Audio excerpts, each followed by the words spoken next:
Everything in the world has a story, and if you can tell that story well enough, then everything in the world can be interesting. And I'm gonna set out to try and prove that one thing at a time, starting with all the things that line my house, and if I live 100 years, maybe eventually I'll escape this room.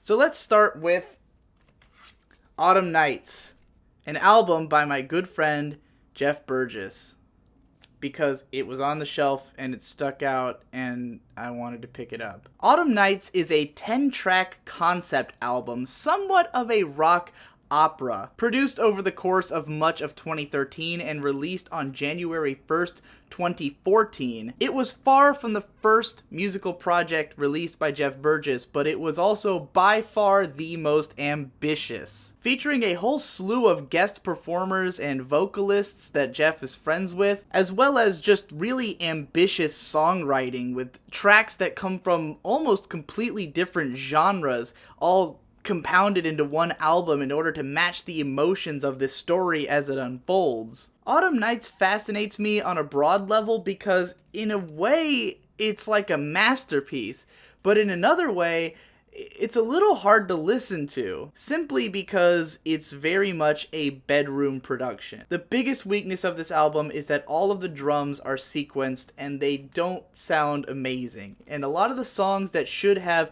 a fun rock vibe kind of lack punch because of how weak the drums sound. And yet, even though that should make this album absolutely crippling to listen to, the songwriting is just so tight and good, and the concept is so interesting, and the vocal performances are so incredible that I still find myself returning to this album even years later just because I like the feeling of it. And sure, some of that's probably due to the fact that I am good friends with Jeff Burgess, and I understand this album a little bit better than a surface listening might give me. But nonetheless, I think that the songwriting here has a lot of staying power, and I almost wish that there was some way that it could just be re-recorded with better production values and brought further to life. And maybe one day Jeff will consider something like that, but I don't know if he even is interested in looking back on this work. In the time since this album, his style has changed pretty dramatically. His next album, Horse Friend, is far less conceptual, more of just a collection of interesting songs, but a lot of them are wildly stylistically different from what appears on this, and his releases since Horse Friend have gotten even further from the sound that was on these albums. Still, if I had to pick what I think is the core of what makes this album so great, it would be the emotions of the album. The story follows a girl named Vinyl, who is in a relationship with this other girl named Octavia, but she's also in love with the idea of becoming a famous musician. And this album sort of starts off at a point when Vinyl and Octavia's relationship has been broken off because of the fact that Vinyl is chasing fame, and she becomes totally obsessed with this world of becoming a famous musician, and it's all she cares about, and she's desperately trying to climb to relevance, but she can't. Everything she does fails, and she grows increasingly desperate and increasingly self-destructive as she chases her way to fame. The intro for the first song has this sort of dizzying, dreamlike feel with these pianos that are sort of spiraling around with these weird vocals, which has this very nostalgic feeling as she recounts this random-seeming memory from her past before launching into a song about following her dreams. And at first, this opening track, Philly Dreams, is very positive and uplifting, and it's like, yeah, I'm gonna chase my dreams, which very quickly, as it goes downhill as this album goes along. That opening track actually is heavily structurally based on the song Bombs Away by Foxy Shazam, and uses like the same sort of chord progression and style. And there's a lot of influence from Foxy Shazam on this album, a little bit of Queen influence, I think. I don't know if he was going after that, but there's some songs that very much feel like that, and certainly the level of stylistic changes over the course of the album would reflect something you might expect from a band like that. Track 2 follows Vinyl sort of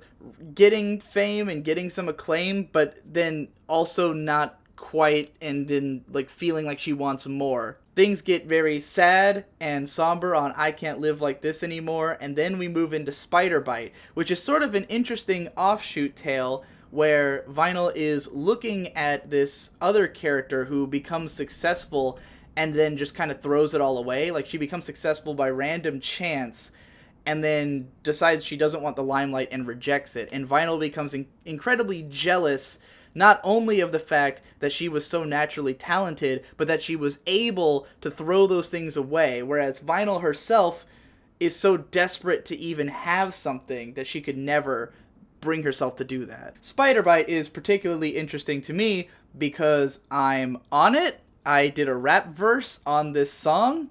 So if you listen to the song, you'll hear my rap verse. And this was like the first rap verse I ever did that was like professionally made. Like, I mean, I just kind of rapped into my microphone with no real idea what I was doing, but the producer who handled that section of the song, Stephen A.D., like, you know, mixed my voice into the music, and it sounds great. And it's, at the time, it was long and by far the best rap verse I'd ever written or recorded. It has, tons of bite, tons of personality, and it felt very real to me, because when Jeff was writing this, it was at a time when, you know, I was starting to gain a little bit of fame on the internet, but I had always dealt with struggling to get there and, like, you know, wishing I could just throw it all away and live a normal life, but just being compulsed to keep making stuff even when no one cared.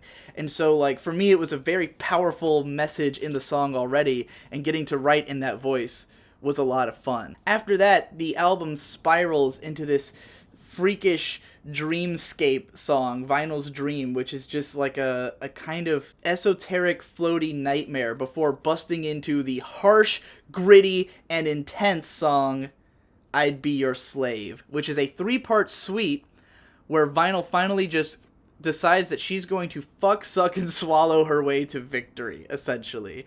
It's a song about her just singing about fucking random people and trying to, like, going to cocaine parties and just trying to do whatever it takes to reach the top, because she just doesn't give a fuck about dignity anymore. And the ending of this suite, after this brutal, raunchy delivery of these lyrics, these are very direct fucking lyrics, just ask me to fucking now behave and stuff like that.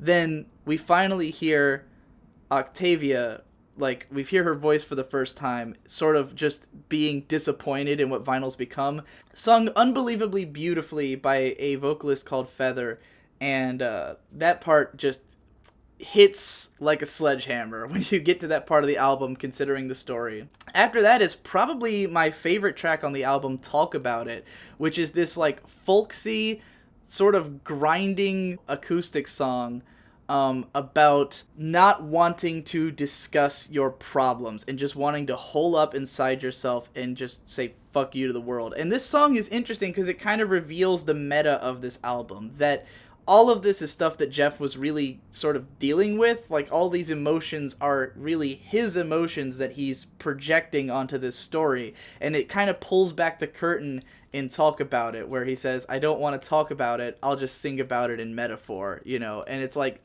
him speaking through the character, also speaking to this experience. And I love that song. I love the lyrics. I love the tone of it. It has these great violins that kind of linger and, like, fall in and out of relevance in the background. And it's just really well made, and I like it a lot. And that's one of the few songs on here that doesn't suffer at all from the production, because it was just acoustic, and I think the song completely holds up as it is, would not need to be re-recorded in any way. It's just a great fucking song. After that, the next couple of songs, Make Out Spots is more of like a fun, upbeat song about, like, Vinyl sort of remembering, like, what it was like to be with Octavia and wishing she could get back to that. And then after that, Everything's Staged, which is probably the worst song on the album, but on purpose, because Jeff wrote it to be a song that's supposed to be a sellout song.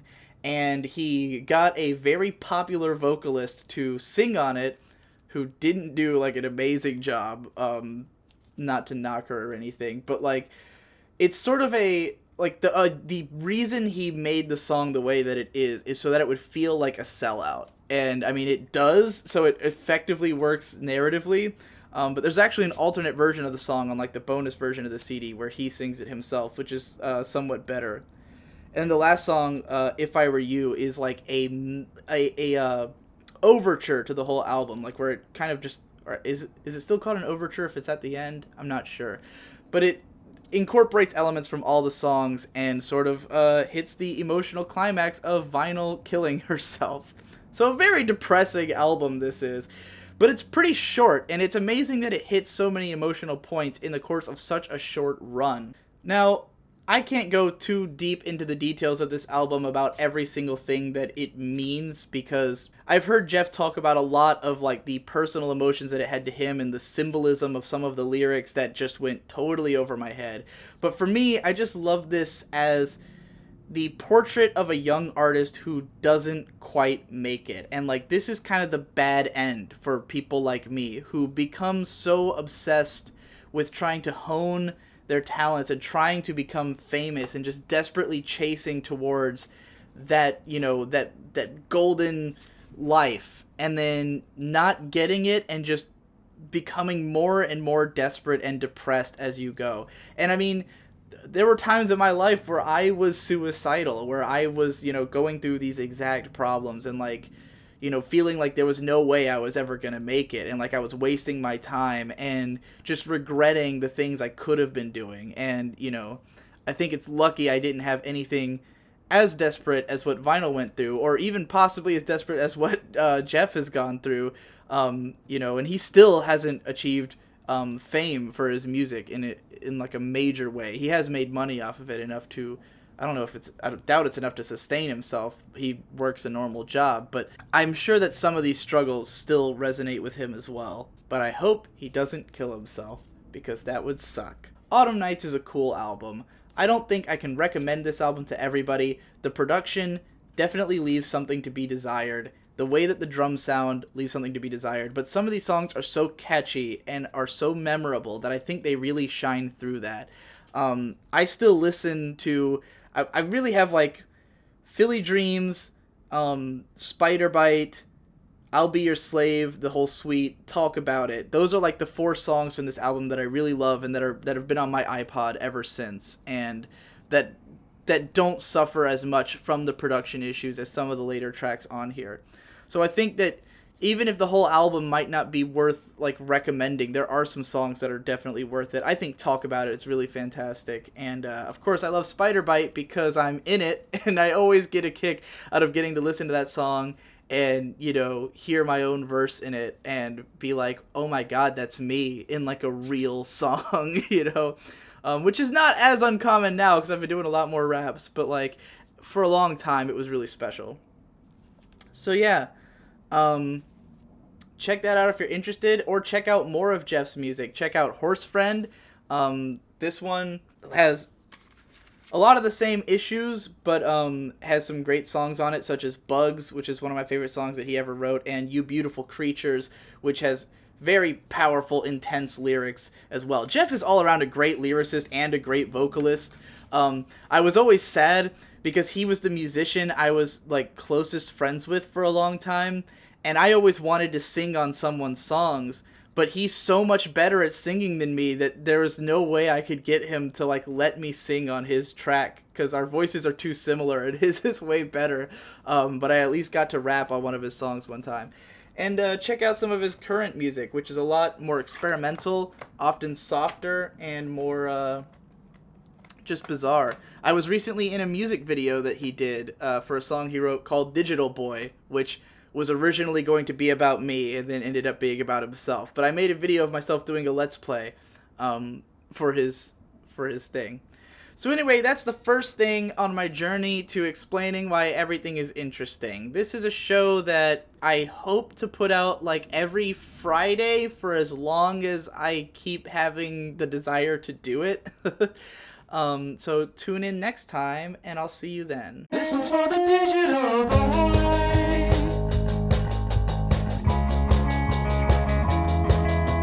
All the night they sit playing with toys.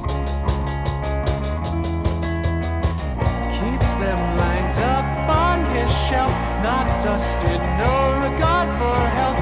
Roommate's gone, he's by himself, all wrapped up in MLP. I legitimately forgot to mention that album is about My Little Pony characters. That might help some of the lyrics to make a little bit more sense.